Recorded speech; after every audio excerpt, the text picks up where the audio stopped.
There's an epidemic we've watched for a while here on our broadcast, one that, despite the efforts to save lives, keeps getting worse. More and more people are dying because of opioids, and the records continue to fall. More than 109,000 Americans died last year because of overdoses. That's the highest number recorded, fueled in large part by counterfeit pills. CDC says the number of deaths from fake pills more than doubled between 2019 to the end of 2021, and more than 90% of those pills had some amount of fentanyl in them. We'll get to that in a minute. But this crisis is putting people in our community at risk, especially if they are already managing substance use disorders. It's why this month, National Recovery Month, is even more meaningful this year for people in recovery and their loved ones. In Jackson County last month, leaders recognized the work of harm reduction groups here at home, and they acknowledged some tough statistics. Last year, the Kansas City region saw its highest rise in drug overdose deaths, up 22%. It's why it's so important to know help is out there. We're here to grieve with the families who've lost someone too soon, and we're here to celebrate recovery, no matter what the journey is that the person takes.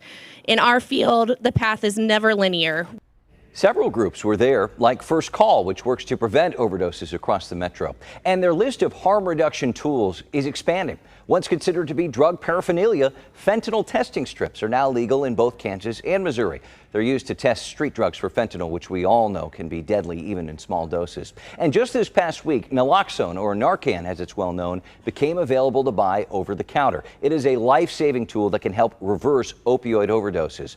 Before, it was only available with a prescription. The drug's now being sold in stores and online in places like Walgreens, Walmart, and CVS. We mentioned that these are tools because it takes people and groups to use these tools to work to fight a disturbing trend in our two states. Joining us today to get to the heart of the matter, please welcome Greg Parr, Executive Director of Neighbor to Neighbor. It's a program here in Kansas City helping people experiencing homelessness and near homelessness, battle addiction, among many other issues. He's here with Lawrence Smith, who has benefited from that program. Yes. So Lawrence, Greg, thank you so much for being here. Greg, we'll start with you. First off, you have a vested interest in this issue based on your own history. Tell us a little bit about that. Well, I've lived a life of drugs for more than 20-something years, and I finally had an alcoholic seizure October 5th, 1994, and right ever since then I went to treatment, and I ended up getting a spirit to go back and help people. I mean, I was arrested 97 times in Missouri, and I went to treatment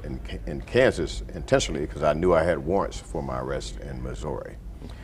But when that spirit hit me, I ended up going back to Missouri and started Neighbor to Neighbor in 1996. So you've been doing this for a long time. We know Neighbor to Neighbor is really on the front lines, helping men and women in our area recover from substance abuse disorders and really stay in recovery and stay the course. Right. Lawrence, how has this group helped you? It has helped because it made me realize that I had a problem too, drinking and just it made me realize when I had an aneurysm several years ago that I had to turn my life around and do something different. And we met, hooked up, and now I give back to the community. Wow, and yeah, you're helping Neighbor to Neighbor as well, paying it forward. Yes. Mm-hmm. That's amazing. Greg, walk us through the scope of your program, because obviously drug treatment is part of it, but it's just one facet. Yes.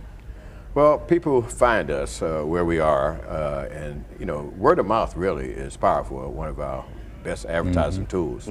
And most people know that we help people get out of being homeless. Yeah. And that's our primary purpose, to help eliminate the causes of them being homeless, whether it's substance use disorders or mental illness.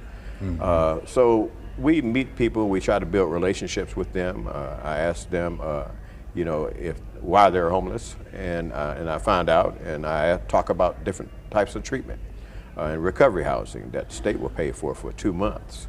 After that, we'll send them to either detox or treatment, and we'll place them in recovery housing. And I think that's important to learn how to live in recovery housing before you have permanent housing. And just be surrounded by people who are in recovery. And just keep that positive reinforcement going. I mean, that has to help out. It has to speak volumes. It does. It does. It helps. When we talk about just the scope of Neighbor to Neighbor, I mean, you help more than a dozen people on average every month? or Well, so? And it varies. It's like 10 to 20 people per month that we help get off the streets. has that number gone up recently? Has it gone down? Or what are you seeing right now? And what do you No. think's behind it? It's about average right now, and I'm seeing different types of drug. People, I always ask, what is your drug of choice or choices? And right now, fentanyl is one of those drugs that's in those drug of choices. And we have about 2 to 3 per month that use fentanyl. And it's scary to cover. I mean, it seems every couple of weeks we're talking about an overdose death That's in our right. area from fentanyl. What do you tell people who had dabbled in that or maybe inadvertently got mixed up in fentanyl? What do you tell these people? There's another way. You know, you don't have to go down this road. You know, there's hope. There's always hope. You can always get help, because the other way is death. That's right. Right, that's the alternative. It's right. a stark reality here. But the fentanyl crisis is certainly punctuating the need for these kinds of services in our community. That's correct. Yeah. That's correct. Yeah. You know, and I wish they had more services. Me really. too, yeah. Sadly, you know, I can call detox sometimes, and they don't have any beds, and I have to tell a person, well, let's try another option. So I wish they had more ways to get sober, more recovery houses. When they build a prison, I hope that they will have more rehabilitation programs within the prison. As we said, September is National Recovery Month. As we close out here, what message would you have for the community and on how they might be able to help? Well, we definitely always need volunteers, and we always need money to survive. We need money to purchase food, to pay rent, and when we relocate. So we always need help with money and food and volunteers. All right. So if you have some time in your day and your week, please give to Neighbor and groups like that. Greg Parr, Lawrence Smith, thank you so much Thank for you. coming Thank on you. and for sharing your stories. It's really good to let people know that there's a common ground and that help is out there. For more information on the Neighbor program, you can just visit the group's website we have here on the screen, n2n4kc.com.